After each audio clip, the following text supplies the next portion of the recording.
मित्रों, आज 29 सितंबर को खाद्य हानि और अपशिष्ट के विषय में जागरूकता का अंतर्राष्ट्रीय दिवस है। इस दिवस का प्रारंभ संयुक्त राष्ट्र महासभा ने वर्ष 2019 में किया था। आप सभी को जानकारी के लिए बता दें कि कुल वैश्विक खाद्य उत्पादन का अनुमानित 17% खाद्य बर्बाद हो जाता है, जिससे परिवारों में 11%, खाद्य सेवा में 5% और खुदरा क्षेत्र में 2% है। इस दिवस को मनाने का उद्देश्य कार्यों को प्राथमिकता देने के साथ खाद्य हानि और अपशिष्ट को कम करने के लिए नवाचार के कार्यों के साथ आगे बढ़ने का अवसर प्रदान करना है। तो आइए इस दिवस के अवसर पर हम खाद्य सुरक्षा और जीवन रक्षा के विषय में वार्ता प्रारंभ करते हैं। खाद्य सुरक्षा और जीवन रक्षा एक दूसरे पर निर्भर है। जीवन के लिए भोजन उतना ही आवश्यक है जितना कि सांस लेने के लिए वायु आवश्यक है। आइए अब हम खाद्य सुरक्षा का अर्थ समझते हैं। खाद्य सुरक्षा का अर्थ सभी व्यक्तियों के लिए सदैव भोजन की उपलब्धता, पहुंच और उसे प्राप्त करने की सामर्थ्य से होता है। खाद्य सुरक्षा सार्वजनिक वितरण प्रणाली, शासकीय सतर्कता और खाद्य सुरक्षा के खतरे की स्थिति में सरकार द्वारा की गई कार्रवाई पर निर्भर करती है। मित्रों, खाद्य सुरक्षा मात्र 2 जून की रोटी पाना नहीं है, बल्कि उससे कहीं अधिक है। खाद्य उपलब्धता का तात्पर्य देश में खाद्य उत्पादन, खाद्य आयात और सरकारी अनाज भंडारों में संचित पिछले वर्षों के स्टॉक से होता है। खाद्य पहुंच का अर्थ खाद्य पदार्थ प्रत्येक व्यक्ति को मिलता रहे एवं खाद्य सामर्थ्य का अर्थ है कि व्यक्तियों के पास अपनी भोजन आवश्यकताओं को पूर्ण करने के लिए पर्याप्त और पौष्टिक भोजन खरीदने के लिए धन उपलब्ध हो। किसी भी देश में खाद्य सुरक्षा तभी सुनिश्चित होती है जब सभी व्यक्तियों के लिए पर्याप्त खाद्य उपलब्ध हो, सभी व्यक्तियों के पास गुणवत्ता के खाद्य पदार्थ खरीदने की क्षमता हो एवं खाद्य की उपलब्धता में कोई बाधा नहीं हो। समाज का अधिक निर्धन वर्ग तो प्रत्येक समय खाद्य असुरक्षा से ग्रसित हो सकता है, परंतु जब देश भूकंप, सूखा, बाढ़, सुनामी, फसलों के खराब होने से उत्पन्न हुए अकाल आदि राष्ट्रीय आपदाओं से गुजरता है तो निर्धनता रेखा से ऊपर के व्यक्ति भी खाद्य सुरक्षा से ग्रसित हो सकते हैं, जिससे उनके जीवन की रक्षा पर संकट उत्पन्न हो जाता है। किसी भी प्राकृतिक आपदा जैसे सूखे के कारण खाद्यान्न की कुल उपज में गिरावट आती है। इससे प्रभावित क्षेत्र में खाद्य में कमी हो जाती है, जिसके कारण खाद्य की कीमतें बढ़ जाती हैं। कुछ व्यक्ति ऊंची कीमतों पर खाद्य पदार्थ खरीद नहीं सकते हैं। यदि यह आपदा अधिक विस्तृत क्षेत्र में आती है या अधिक लंबे समय तक बनी रहती है तो भुखमरी की स्थिति उत्पन्न हो सकती है। व्यापक भुखमरी से अकाल की स्थिति बन सकती है। अकाल के दौरान बड़े पैमाने पर जीवन रक्षा समाप्त होने लगती हैं और मौतें हो जाती हैं। आइए अब बात अपने देश के भयंकर अकाल की करते हैं। अपने देश में जो सबसे भयानक अकाल पड़ा था वह सन 1943 का बंगाल प्रांत का अकाल था, जिसमें लगभग 30 लाख व्यक्तियों की मौत हुई थी। अपने देश में बंगाल जैसा अकाल पुनः कभी नहीं पड़ा। बंधुओं, किसी भी देश में खाद्य सुरक्षा आवश्यक तभी होती है ताकि सदैव खाद्य की उपलब्धता सुनिश्चित की जा सके। भारत में व्यक्तियों एक बड़ा वर्ग जैसे भूमिहीन, पारंपरिक दस्तकार, पारंपरिक सेवाएं प्रदान करने वाले व्यक्ति, अपने छोटा मोटा काम करने वाले कामगार और निराश्रित तथा भिखारी वर्तमान में खाद्य एवं पोषण की दृष्टि से असुरक्षित हैं। शहरी क्षेत्रों में खाद्य की दृष्टि से असुरक्षित वे परिवार हैं जिनके कामकाजी सदस्य प्राय कम वेतन वाले व्यवसाय और अनियत श्रम बाजार में काम करते हैं। ये कामगार अधिकतर मौसमी कार्यों में लगे रहते हैं और उनको इतनी कम मजदूरी दी जाती है कि वे मात्र जीवित रह सकते हैं। मित्रों, खाद्य सुरक्षा से ग्रस्त आबादी का बड़ा भाग गर्भवती तथा दूध पिला रही महिलाओं तथा 5 वर्ष से कम उम्र के बच्चों का है। राष्ट्रीय स्वास्थ्य एवं पारिवारिक सर्वेक्षण 1998-1999 के अनुसार भारत में ऐसी महिलाओं और बच्चों की संख्या 11 करोड़ के लगभग है।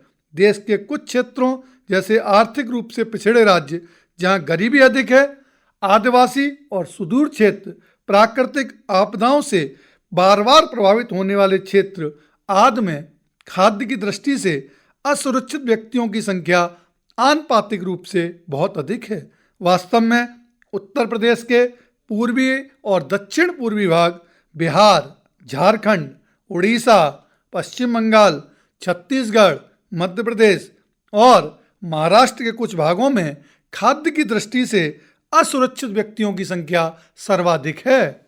अब हम अपने देश के सरकारी तंत्र की वार्ता करते हैं। देश में 70 के दशक के प्रारंभ में हरित क्रांति के आने के बाद से मौसम की विपरीत दशाओं के दौरान भी देश में अकाल नहीं पड़ा है। देश भर में उपजाई जाने वाली विविध फसलों के कारण भारत पिछले 30 वर्षों के दौरान खाद्यान्नों के मामले में आत्मनिर्भर बन गया है।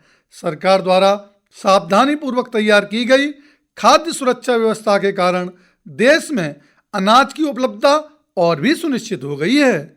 भारतीय खाद्य नियम FCI के पास सरकार द्वारा प्राप्त अनाज, गेहूं और चावल का भंडार है, जिसे बफर स्टॉक कहते हैं।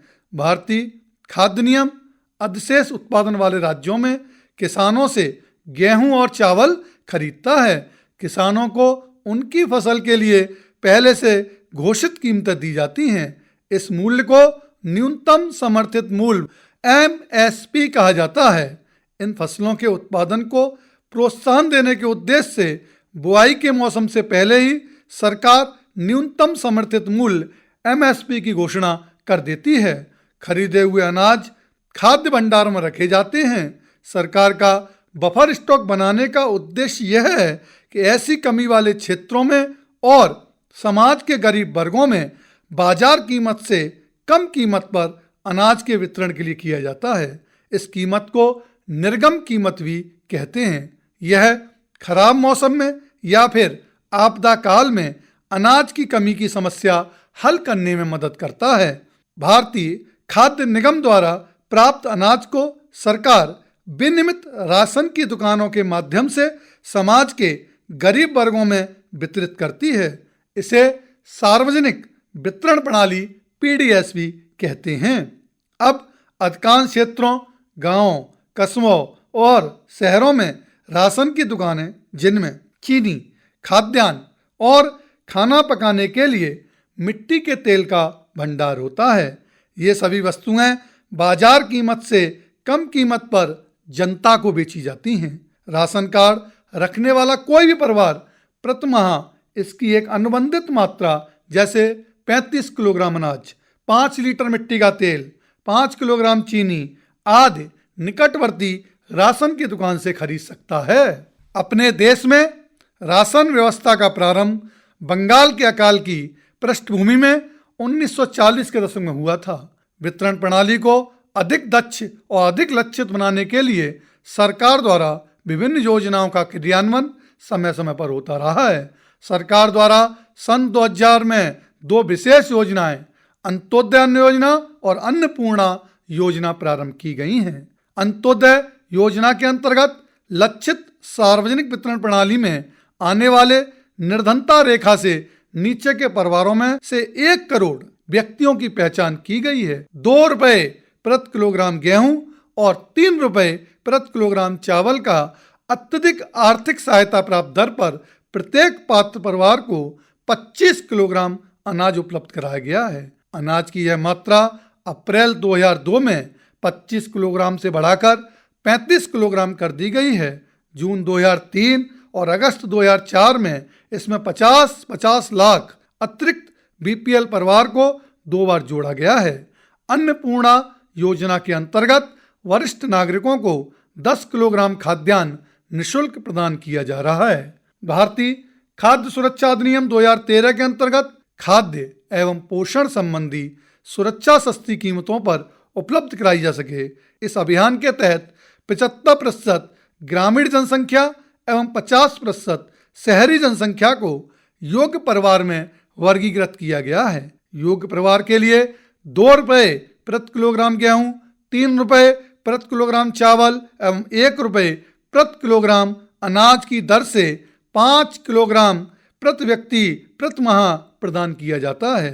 इन सभी कार्यों के बावजूद सार्वजनिक वितरण प्रणाली की अनेक आधारों पर आलोचना भी होती रहती है। अनाजों से ठसाठस भरे अन्न भंडारों के बावजूद भुखमरी की घटनाएं हो रही हैं, जिससे व्यक्तियों की जीवन रक्षा में कमी हो रही है।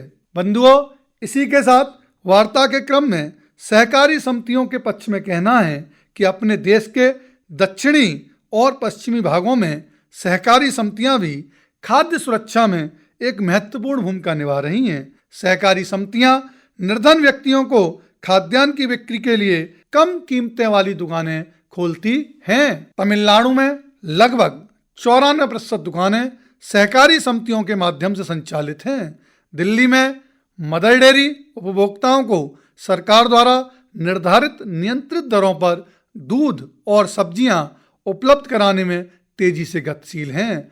गुजरात में दूध तथा दुग्ध उत्पादों में अमूल एक सफल सहकारी समिति का ही उदाहरण है।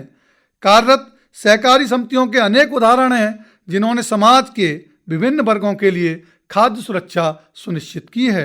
वार्ता के अंत में निष्कर्ष यह कह सकते हैं कि खाद्य सुरक्षा का जीवन रक्षा में महत्वपूर्ण योगदान है। आइए आज के दिवस पर हम सब यह संकल्प लें कि खाद्य सुरक्षा के लिए अधिक से अधिक प्रयास करेंगे।